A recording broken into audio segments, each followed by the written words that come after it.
Hello and welcome to this edition of the Sports Den. My name is Domenic Papa. Congratulations goes out to the Essex Ravens. They finished 7-1 in the Ontario Varsity Football League. They now have a bye in the first round of the playoffs. They will play a home playoff game a couple of weeks from now on August 1st. Good luck to Glenn Mills and the gang in the OVFL playoffs. Also, the Windsor Stars soccer team still struggling. They're on a 3-game losing skid. Hopefully they get that corrected this weekend. And the Windsor Clippers are in a battle. What a war with the Orangeville Northmen. The Clippers going to a Game 5 as of the airing of this show. Hopefully they can pull off the win on the road again. That would be 3 wins in Orangeville. Can it be done? We'll find out soon. And hopefully they can advance to the next round against the Six Nations squad in the Western Conference final of the OLA Junior B Lacrosse Playoff Loop. On this edition of the Sports Den, we're going to talk women in sports. We've got a great panel assembled for it. We're going to see where do women stand in sports, what is the future in sports for women. Also, if we have time, we're going to talk about social media in sports. Is it a good thing or a bad thing? And if we do have time at the end of the show, is poker a sport? Why does TSN, why does Sportsnet and all those guys air poker? To talk about all of this, we've got a great panel, as I mentioned, assembled here at the WeTV studio. To my far side of the stage here, she's no stranger around WeTV Sports, WeTV Productions. She does a lot of great work behind the scenes for us. She also has her own gym. She's involved with a lot of things. She's a former Canadian boxing champion. No stranger to sports circles here, Claudia Renkwitz. How are you doing, Dom? I'm doing well. Did I do okay with that introduction? You did fine. You probably have so many other things going on. I probably just caught a little bit of it, right? You're fine. Okay. Well, what's right now big for you? Well, right now I'm actually working on a few projects, A few projects, yes. In which we're going to be challenging the entire city of Windsor, Chatham, Kingsville, all the Essex County. Windsor, Essex County. Yeah, pretty much. Okay. The main one is we're going to be able to help people lose weight or gain muscle. I'll be there. And in return, we're also going to be donating meals to charity. So for every 10 pounds cause. you either gain or lose, we donate 30 meals to charity. So you're going to have a lot of people lose weight and some people maybe fatten up a little It's a win-win situation. You win, some lose, and yeah. Okay. So we're definitely, we'll be posting more about Where it. can we get information on all that? We're working on it. Okay. Shortly in the next couple of days, I'll be posting the launch, the dates. You'll send it to WeTV and we'll get it out there for you, right? Yes. All right, good stuff. Thanks for coming in today, Claudia. Also on the show today, she's working extremely hard right now for the upcoming Ontario Summer Games with the city. She's one of the organizers. She's a former athlete herself, and she works in the industry, the sports industry. Fair to say that, Yvonne? I volunteer and participate in the sports industry. Let me get her name out there. Anyways, if you don't recognize her, a lot of people do, but Yvonne Pilon's here with us from the Ontario Summer Games. You're very kind to say I'm an athlete, Dom. Well, you still participate. I didn't know ping pong was a sport. But, you know what? It's more of a... It actually is a sport, you're right. It is a sport. It was in Forrest Gump. That's right. So Forrest Gump made it a sport. True, very true. And we have House of Pong now locally. Yes. I think ping pong was in the Olympics or is in the Olympics. It is in the Olympics. Yeah, so it's a sport. More so than poker. We'll talk about that Well, in a maybe minute. I'm a poker player. Well, maybe. Can you read my poker face? Let's keep, the Ontario we Summer are Games. About I know you're busy. 2 weeks away from the Ontario Summer Games. So we're bringing in 3,200 amateur athletes from across the province in 19 different sports. You're going to be cooking all day, aren't you? Yeah, I'm going to be cooking and running around. I'll be losing some pounds, I'm sure, if the heat keeps up. But yeah, 19 different sports. And what's cool about the Ontario Summer Games is the variety of sports, from sport rifling to karate to mountain biking, sailing. So it's not your traditional basketball, baseball type thing. We've got a couple local teams. So yeah, August 7th through the 10th, again, 19 different sports, 16 different venues across Windsor, Essex. And yeah, and it's free, which is amazing, right? We've got an opening ceremonies, bringing in a lot of local talent. Danielle Wade from LaSalle, we all know her as the Wizard of Oz, I guess LaSalle celebrity. And the Walkervilles are playing, that's all free. That's the August 7th. And then again, games running to the 10th of August, all free. So pretty much the highlight event of the summer for our area. Definitely. We also have the seniors games coming up 2 weeks following that. So whether you're young or old or whatever age you are, there really is a sporting opportunity for everyone this summer. I actually covered the Ontario Summer Games probably, I think it was at least 20 years ago up in the Toronto area. And I covered archery, actually, was one of them. And the other one was fly fishing, which was a sport back then. I don't know if it's still involved, but it was fun, actually. Yeah, the first games were held in Oshawa in 1973, I believe. Well, it wasn't that early, but it was a few years ago anyways. You weren't there, you were just born. Well, yeah, whatever. Thanks, Yvonne. You're welcome. Thanks for coming in. Also on the show, Wow, this lady, you don't even, the energy she brings, I'll tell you what, she's electric, and she does her work on the roller rink. She's part of the Border City Brawlers. She spearheads a lot of that, and she's a veteran of the team, and she's just completing another successful campaign. Kim Reaume, also known as Kim Bassinger, is on the show with us. You're putting some pressure on me. No pressure. No, there's no pressure here. This is all just friends talking about sports. All right. I mean, I'm just waiting for the elbow to the head here from you, actually. So I was like, okay, I know why they put you next to me, just in case I needed one of those, right? Yeah, so I'll make sure. Season's ongoing. Yes. Very important game that we just had on Saturday. We are part of WIFTA, Women's Flat Track Derby Association, which contains almost 300 teams from around the world. We are now fully sanctioned in that. It took us a few years. You have to apprentice. Not everybody can just be in it. It took us a few years. So we had our first sanction bout on Saturday. We won against a team that has beat us twice. It was a very important win for us. So August 16th coming up is our last game of our last home game of this season. It's a doubleheader. That is also a WIFTA sanctioned game. So once we have 2 WIFTA sanctioned games, we will be ranked with teams around the world. So that's really huge for Derby and Windsor. Absolutely. It's a lot of hard work that's gone in the last couple of years. Very much to get so. to this point. Yeah. Yes, yes. And what's the following been like for this summer? Your crowds are pretty good. Yeah, we're pretty good. Yeah. The heat of the summer doesn't help us. But we always, we get between 200-300. The biggest we had was like 1,200 people. Wow, that's great. That was a doozy. Yeah, so that's at 80 knocks on the 16th. 80 knocks right? on the 16th. Okay. Yeah, we'll have some information at WeTV as well for that. And again, if you want to get in touch with the Border City Brawlers, they'd love to hear from you. There are tickets available. If you want to get involved with the show today, as you can see on the monitor, you can Twitter us or is it tweet in? Tweet us. Tweet us. Tweet us, okay? I'm old school here. I'm still on the Twitter stuff, but you can tweet us at SportsDen Live. Get a question in if you want to talk to Claudia, if you want to talk to Yvonne, if you want to talk to Kim. We'd love to hear from you and get involved in the show if I have time. If the ladies let me talk a little bit, I'll throw out a couple of the questions. Again, you can tweet us at SportsDen Live. First topic that we're going to get into, women in sports. Again, this is ongoing. Not so much women in sports. Women, I think, are established in sports. But is there a good future for women in sports? And if so, why? Or if not, why? Well, I think the generation right now, the sport is building. We were talking tennis earlier. I think Jeannie Bouchard is making a huge difference in women's tennis. Because normally women's tennis drives me a little crazy. Because what drives you crazy, Kim? The #1 ranking changes so often. It's not consistent like the men. But the men has been changing. I mean, I think Djokovic is the #1 now. But it's always the top. Rafael Nadal, It's always, but it's always the same 4. You can have in women's tennis. Because they're the 4 best in the world. That's right. But in women's tennis, somebody could be 20th 1 week and #1 2 months later, and then someone is 10th and then #1. It switches a lot.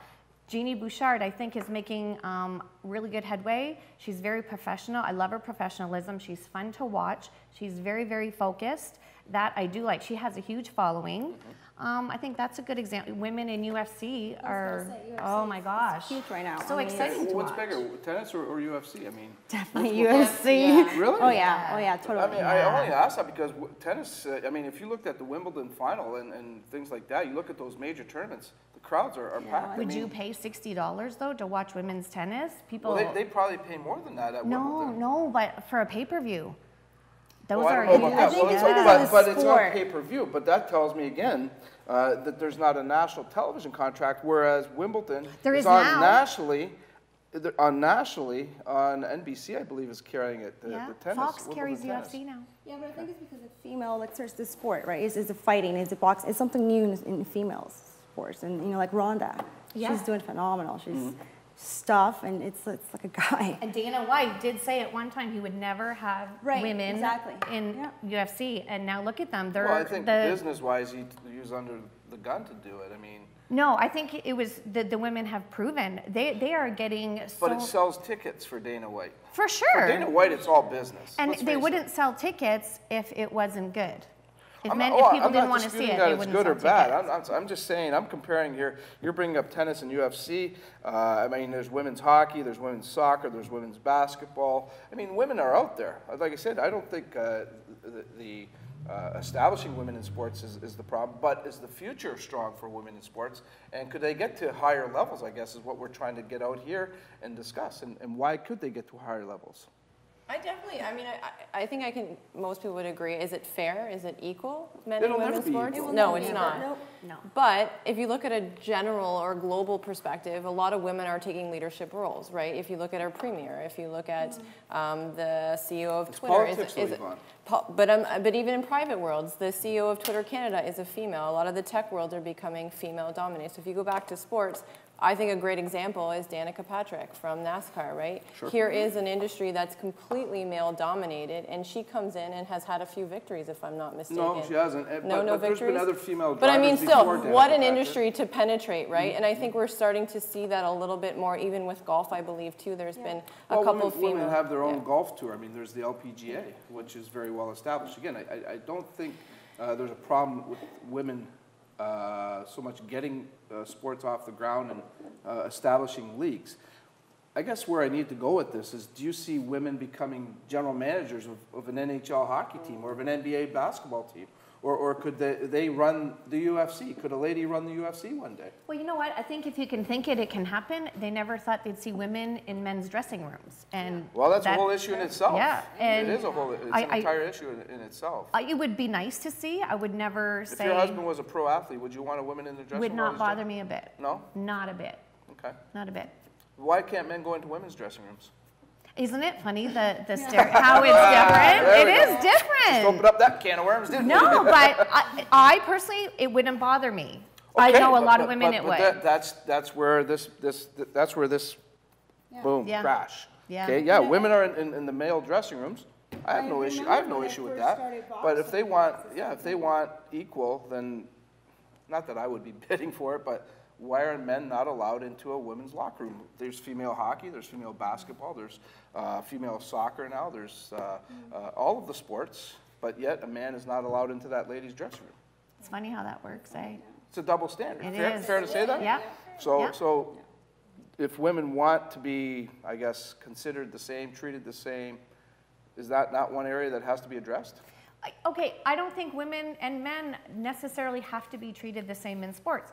Tennis, again, I could not watch 5. You really have a problem with tennis, no, eh? I love tennis. I love tennis. I love men's tennis. I couldn't watch women's tennis for 5 matches. Like, do you know what I mean?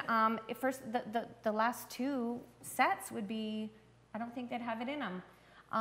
The grunting and the moaning drives me up a tree. I'm sorry, but yeah, I don't think I could. The stamina is not there, and it is definitely, it's a factor. And I agree. I'm proud every time I golf. I'm happy to hit closer to the ball. I'm not going to lie. It makes my game better. That's right. All right. I sometimes see off from the junior one. Would you be comfortable with a man in a women's dressing room? I don't know. I say why do we have to go in each other's dressing rooms? What does that really accomplish? I don't know. I think that, again. But I do agree with the double standard. There's a double standard there, no question about it. But I think the NCAA, if I'm remembering correctly, I think they handle it best.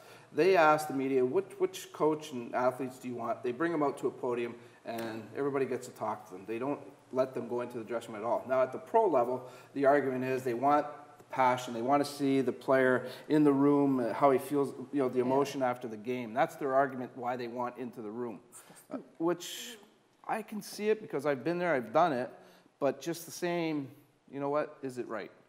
Is it the best time to be doing those type of things? I don't know. That's why we're talking about this. Jamie D says, Claudia's a huge inspiration. Give her a shout out from Jamie D and Hulk Hogan. And they said, Dominic, you're not bad either. So. Thanks, Jamie D. And again, if you want to write in, you can Twitter us or tweet us at sportsdenlive.ca. So is there going to be a day where we do see a general manager, a female general manager? I mean, myself, personally, I'm the type of person now, like Jamie D came to me and said, I want the job. I'm not going to argue with her. She could have the job, but just the same. Are we going to see that? Are we going to see it in hockey? Are we going to see it in... I mean, I'm a business kind of person now. I'm totally into helping the sports, any type of sport, children, kids, females.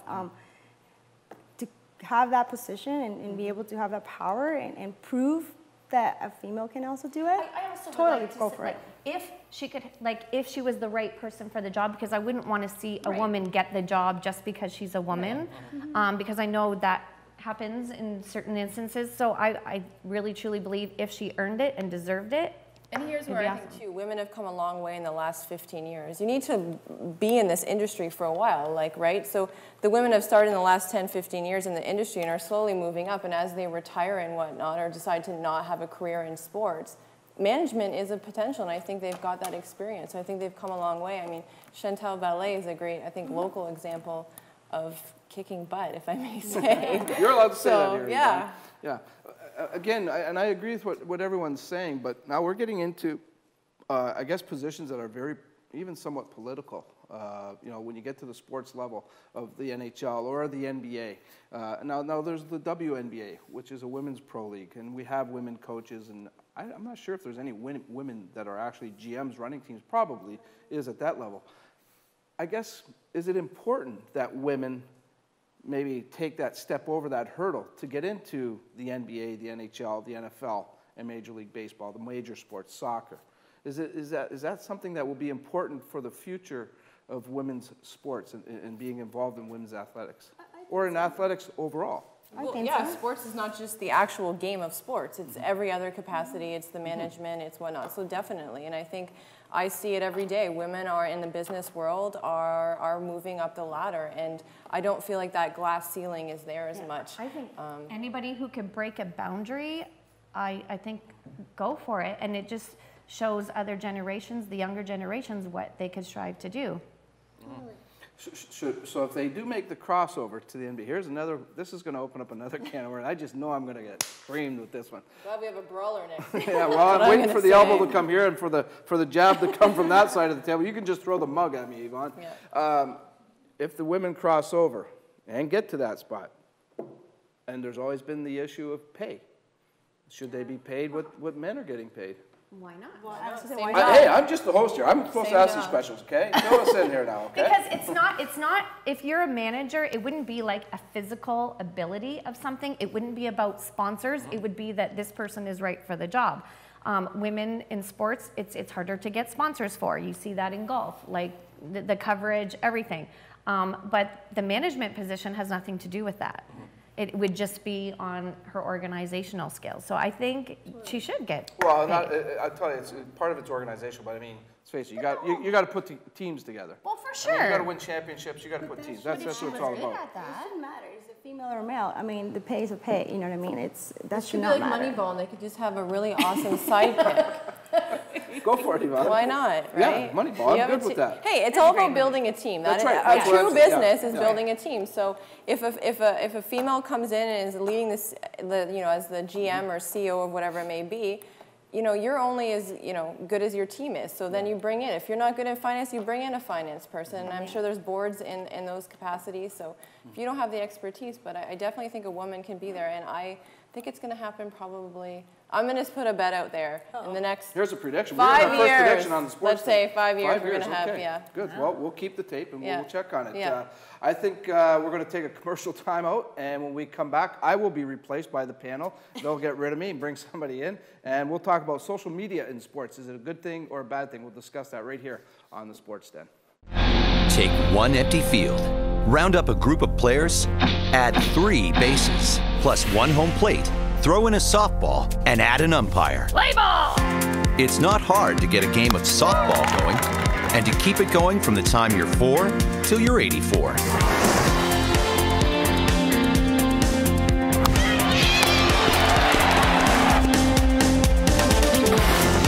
Softball. Get in the game.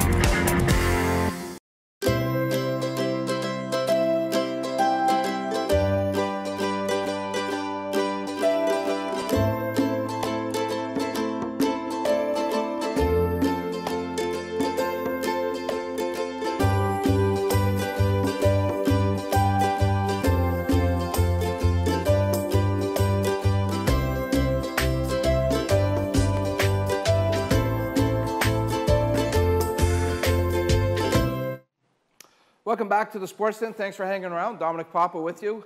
Great panel assembled here. We're talking about different areas of sport, as we always do here on the Sports Den. I'll reintroduce the panel for you. To the far side of the table is the owner of Extreme Athletics, a former Canadian boxing champion, Claudia Renkwitz. Also with us from the Ontario Summer Games Organizing Committee, a former athlete herself, Yvonne Pilon. And sitting right next to me, ready to throw an elbow at me, is Kim Bassinger, also Kim Reaume of the Border City Brawlers. Again, if you want to get involved with the discussion, we'd love to hear from you. You can tweet into us at SportsDen Live, and I'll take a little bit of time, hopefully, to read if you have any comments or questions, or you want to throw your own 2 cents into the discussion. We'd love to hear from you. Again, tweet in SportsDen Live.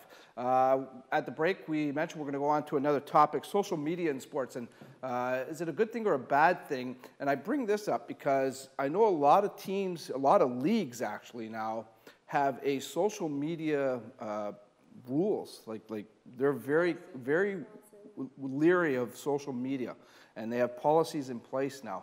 So that tells me there's some concern about social media in sports circles. Where do you think it is? Is it a good thing or a bad thing? I think it's good for getting the word out there, for advertising, you know, your team, your games, that kind of thing. It can be dangerous when people are tweeting in Facebook and when you're representing your institution, that could get into trouble. But I think for the most part, if people are savvy and what's the word I'm looking for? I'm trying to mature that they can, you know, handle it. But I think social media for the sports itself. I mean, again, we see advertising of contests, games, things like that. I think that's a natural. I mean, that's just like a commercial on television or on the radio or what have you. It's another form of advertising. But I think where the leagues are concerned are their athletes interacting with fans, which I think is important. But again, a lot of teams like to keep a close eye on that. And now with social media, Twitter, of course, Facebook, all that, where you can talk to these athletes, that's where I think PR agents for these athletes, let's face it, they're big time. They're making a killing right now. Yeah. Damage control. But there's times there's been comments made that have forced teams to go into damage control as and then they end up on TMZ with their apology tweets. So is it a good thing that there are policies in place? Is that needed, and to what extent are they needed? Policies are extremely important. The challenge is that social media is changing. I mean, you've started with Facebook, then you have Twitter, then you have Pinterest, then you have Instagram, now you have Vine. So I think it's so important for Vine is Vine. Yeah. There you go. Yeah. Vine is a 7-second video little clip thing. It's really cool. But you're definitely in sports, right? Because your players are almost your team members, right? And if you leave them go off on a tangent, there's a lot of repercussions that can happen. But it has to do with a player too. It's like your personality. Like you're representing a team, so you got to think that twice. You can't be. Well, that's a good point, Claudia, because you are part of a team, unless it's tennis. But on the flip side, then you just get Kim going again. On the flip side of that, you still are a person, right? And that's kind of where I'm going to challenge, right? Like you have your role as let's say an NBA player, but you're also this person who can have political views, and that can. So, at what point does it become personal and professional, and can you be both online? Because I find that's why I think the question's out here: is it good or bad? You mentioned the political things, so there has to be some degree of control on the part of the team. But athletes want to be their own person. And again, I think being in the media, I mean, really, you know how hard that is? I mean, it is honestly, with social media, there's someone on you on every tweet. They're what you're doing. Like, I can't be out here dropping F-bombs. You know, I'm representing my league. Do you know what I mean? But if you heard her during the commercial, see? No, she was good. See, I knew I was going to get it sooner or later. No, he's lying. No. No, but it is very difficult to manage. My Facebook is under Kim Bassinger.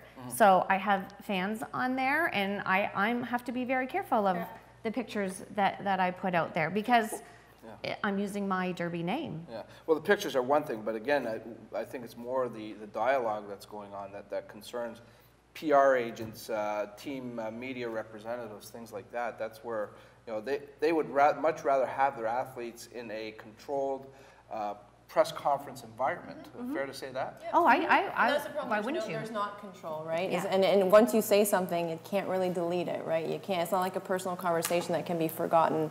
There's proof. There's living proof. And it takes only it's in the one cloud. bad comment for them to remember that. You could be doing 50 awesome things, and that one comment that you just said. But if we could flip to about the value of social media in sports, take the World Cup, for example. Here's the technology is bringing everything global. It was a way that the whole world came together. I mean, when I watched the Super Bowl and FIFA and the World Cup, I mean, part of me is watching my Twitter feed and the other half's watching the game. And it's awesome how a world can come together. Sure. And talk about things that happen. So that's I think, the positive. There's definitely a lot of positives to social media and you know, the internet and what have you. I mean, even this show here being, you know, internet based. I mean, Jamie D is watching in Florida right now. Yeah. And, I know we've had people from Japan and certainly in Australia watching our broadcast. Yeah. So it's great from that standpoint that the accessibility it creates. But again, where does it stop? You know, when the players take off the equipment and you know the game is done, they go home.